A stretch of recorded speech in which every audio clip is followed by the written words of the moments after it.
प्रेरणा पोषण वाटिका बनाने के लिए इसमें कौन सा खाद का यूज करेंगे? जैविक खाद का। इससे क्या फायदा होगा जैविक खाद से? जैविक खाद से ये फायदा होगा जैसे कि जो हम सब्जियां खा रहे हैं अन्य खाद ना लगाने जैविक खाद लगाने उसे नहीं तो कोई बिना केमिकल वाली सब्जी लगाएंगे। मैं बताऊँ जैविक खाद से हमें ये फायदा होगा जैसे आजकल रासायनिक खाद चल रही है तो उसमें ज़्यादा से ज़्यादा केमिकल का प्रयोग हो रहा है जिसे खाने से हम बीमार पड़ते हैं।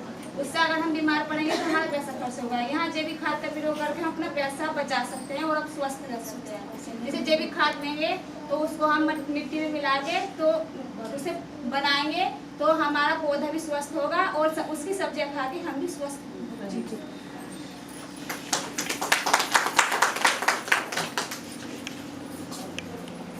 आया दीदी प्रेरणा पोषण वाटिका समझ में? यहाँ कुछ दिक्कत? हमारे सर ने कल बताया था कि हम छोटी सी जगह में ही कितनी सारी सब्जियां उगा सकते हैं जिसमें रासायनिक खाद का कोई प्रयोग नहीं करना होता है।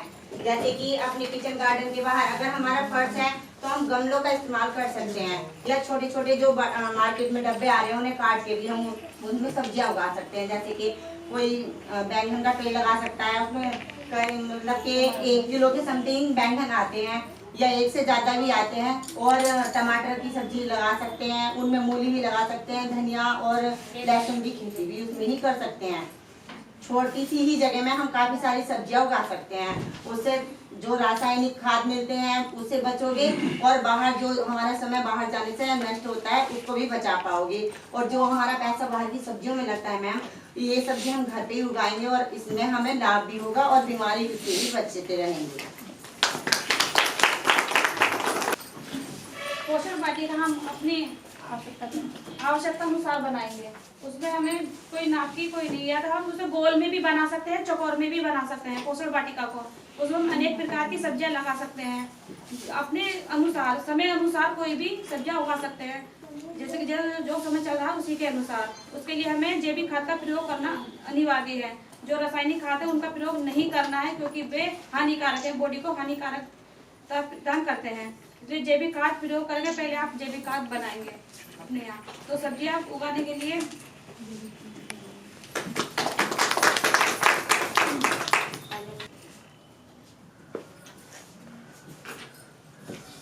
मैं बोरी बगीचे के बारे में बताना चाहती हूँ। जैसे हम बोरी बगीचा ऐसे बनता है जैसे हमारे घर में जगह नहीं है, फर्श वाला घर है और छोटा घर है तो हम बोरी बगीचा बनाकर सब्जियां अपने घर पे ही उगा सकते हैं। जैसे हमारी छत है तो हम बोरी लेंगे, बोरी प्लास्टिक वाली नहीं होनी चाहिए, सुतली वाली बोरी होनी चाहिए। हम एक बोरी लेंगे, बोरी में जैविक खाद और मिट्टी को मिक्स करेंगे। जैविक खाद की मात्रा 60% होनी चाहिए और मिट्टी की मात्रा 40% होनी चाहिए।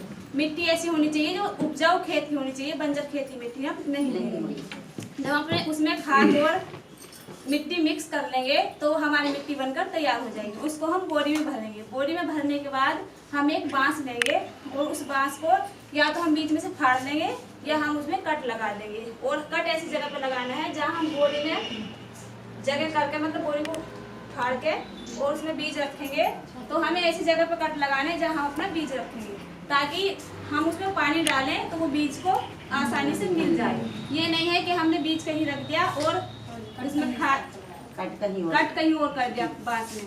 हम इस बात का विशेष ध्यान रखना है। जब हम उसको बीज को रखेंगे तो बीज हमारा बनकर तैयार होगा तो उसमें हम सब्जियां लगा सकते हैं। 8 प्रकार की सब्जियां हम आसानी से बोरी के अंदर उगा सकते हैं और जो बची हुई ऊपर की जगह होती है उस पर हम 2 प्रकार की सब्जियां लगा सकते हैं। जैसे उस बोरी बगीचे में बेल वाली सब्जियां उग सकती है, लगा सकते हैं। जैसे तोरी, काशीफल और लौकी, खीरा, करेला, सेम ये सब्जी हम उगा सकते हैं। और ऊपर की जो हमारी जगह बचती है उसमें हम बिना बेल वाला टमाटर और मिर्च लगा सकते हैं। इससे हमें ये फायदा मिलेगा, एक तो हमारा समय भी बच जाएगा और जब हम जैविक खाद का प्रयोग करेंगे तो हम स्वस्थ रहेंगे, सब्जी अच्छी होगी और इससे हम अपनी इनकम भी बढ़ा सकते हैं। जैसे हमने 8 प्रकार की सब्जी लगाई तो ये नहीं है कि उस पर कमी हो गई। जब हम मेहनत करेंगे तो अच्छी उग सकती हैं। जब हम अपनी आवश्यकता के अनुसार सब्जी तोड़ेंगे तो वे ज़्यादा उगेगी तो हम उनको बेच सकते हैं। और आप सभी से आशा रही कि आज ट्रेनिंग का तीसरा दिन है मेरे ख्याल से, और कल के बाद परसों आपका लास्ट डे है। तो आपको जो भी यहाँ पर आपके ट्रेनर्स के द्वारा और आपके मास्टर ट्रेनर्स के द्वारा जो भी सिखाया जा रहा है उसको पहली बात ही आप उसको, जैसे मैं देख रहा हूँ काफ़ी अच्छा बैच है, यहाँ पे काफ़ी अच्छा मिल भी रहा है रेस्पॉन्स, की टीम अच्छा काम कर रही है। तो जैसा भी दीदी बोल रही थी कि हमारा मेन उद्देश्य ये होना चाहिए कि स्वस्थ रहना और अपनी एक्टिविटीज़ के माध्यम से अपनी इनकम को बढ़ाना। तो मेरी गुजारिश यही रहेगी कि आजीविका सखी जो दीदियाँ जा रही हैं उनका ये टारगेट होना चाहिए कि कम से कम अपनी तरह एक समूह की महिला या 2 समूह की महिला को हर महीने जो है वो किसी ना किसी एक्टिविटीज से जोड़ें, ताकि जिस प्रकार से आप अपनी आमदनी को बढ़ाएंगे, आप अपनी बचत को बढ़ाएंगे, आप अपने परिवार को बीमारियों से दूर रखेंगे। तो एक समूह, एक महिला हमेशा हर महीने अगर आप बढ़ाती हैं तो साल की 12 और 35 गुणा 12 यानी कि हमारे अच्छे खासे समूह जो है वो इन चीज़ों से जो है आप जो ट्रेनिंग लेके जा रहे हैं उनसे नवाइश हो सकते हैं, इससे बेनिफिट उठा सकते हैं, इससे फ़ायदा उठा सकते हैं।